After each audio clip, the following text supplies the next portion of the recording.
St. John? Like, what was the inspiration behind this character? Well, a few things. He's broken. So you saw from a couple of trailers that we've released that he's lost someone and it's scarred him in a way. And it's like Jeff would like to say, everybody loses people, in these kinds of end of the world scenarios. So what's particular about Deacon though is that he was an ex-member of an outlaw motorcycle club. And therefore, he has a love of the open road. He has a love of motorcycles. Yeah. There's a sense of brotherhood, and you can see that here in these scenes with him and his best friend, Boozer. And so it was that combination that really sort of drew us to this particular character. Right, we're going to continue to learn about him as you're playing the game, correct? About him and his backstory and why he is the way he is. I mean, the bike is very important, right, as well? Like, yeah, we almost consider the bike to be another character. Yeah. Because you only get one, and you're constantly upgrading it. You're constantly trying to repair it. You need to keep it refueled, and if you lose it, you got to go find it, and you can't whistle for a new one. So, right? Like a horse. Yeah, the refueling mechanic is a huge game design choice. I really, really like that. Can you talk more about how important it's going to be to be able to find fuel? Sorry.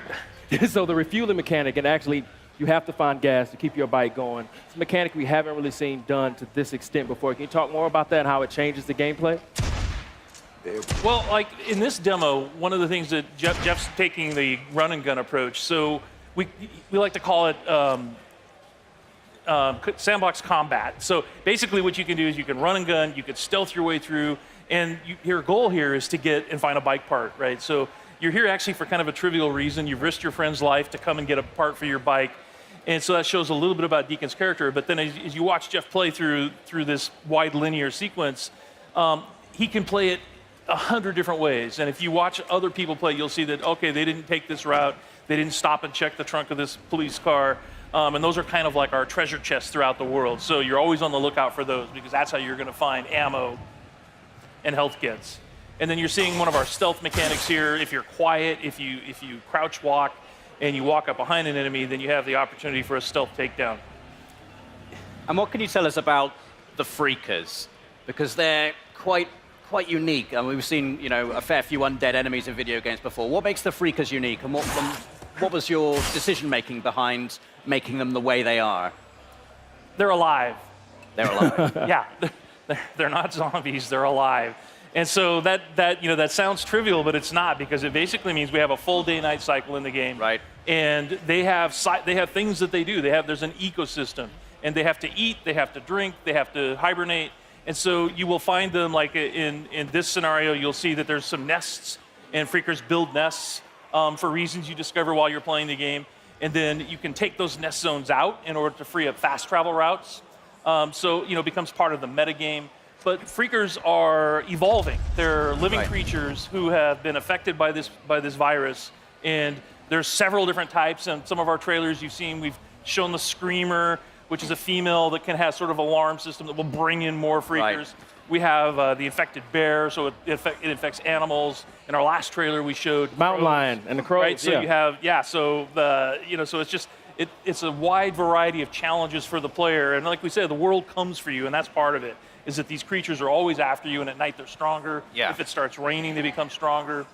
But I've seen in previous trailers Deacon actually utilizing the Freakers as a weapon against his enemy as well. So you can actually use them to your advantage as well as the environment itself. Yeah, absolutely. We call it the Freakosystem. So in this scenario, there's not a lot of chance for that, but if he were fighting Marauders or Rippers, then he could find a nearby swarm. It's an open world, so you can just explore. You can find other tools like a swarm or a Freaker bear, and you could bring them into an enemy camp and watch the sort of mayhem that happens. I guess you've got to be careful, though. You don't get kind of sucked into it. Yeah.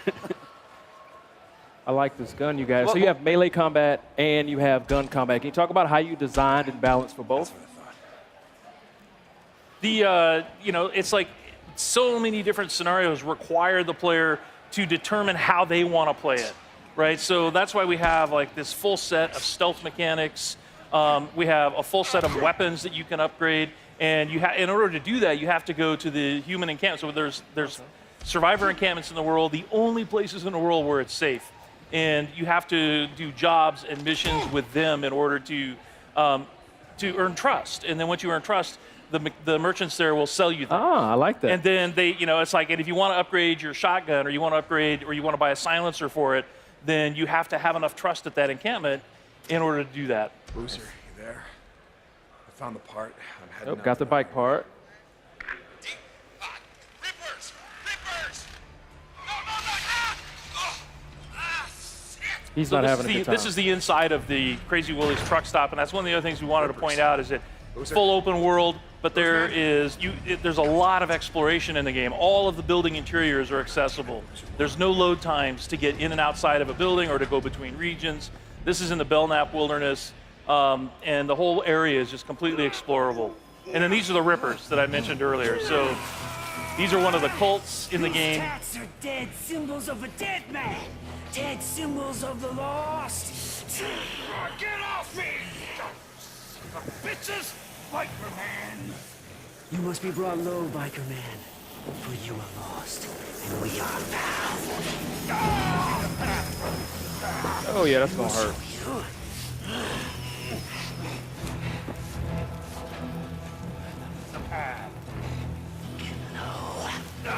Get low!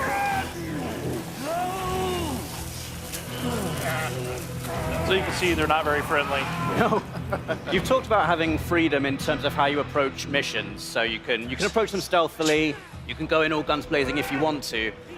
What kind of freedom do you have in terms of the mission structure, in terms of the story? Do you get to make story choices in the game, or is it like sort of like a linear narrative path you're going to be taking?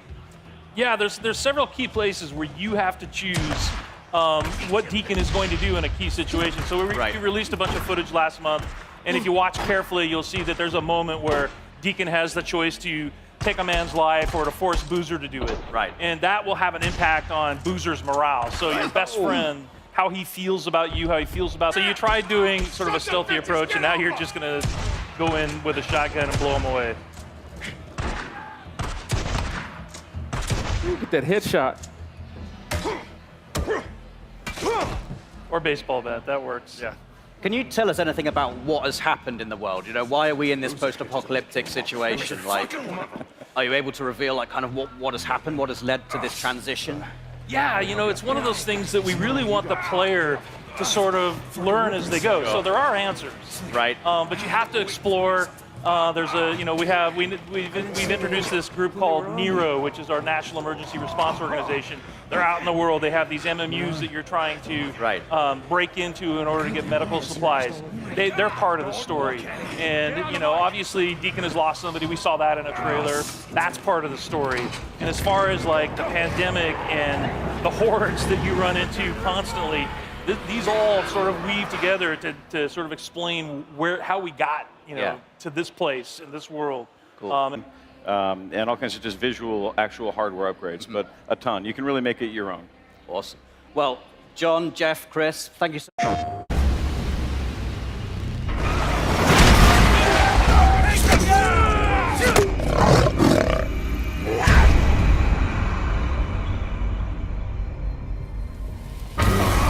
Get low, Boozer!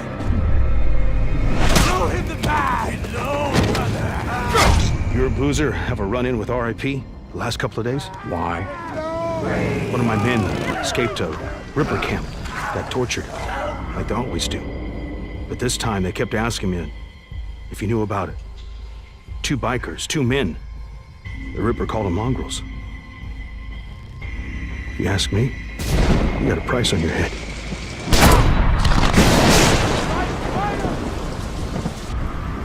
Someone's here. You know, same as me.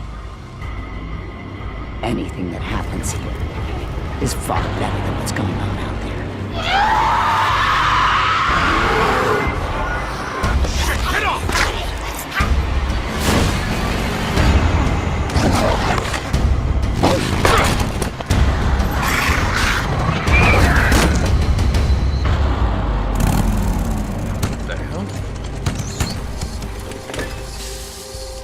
Perfect. Just perfect.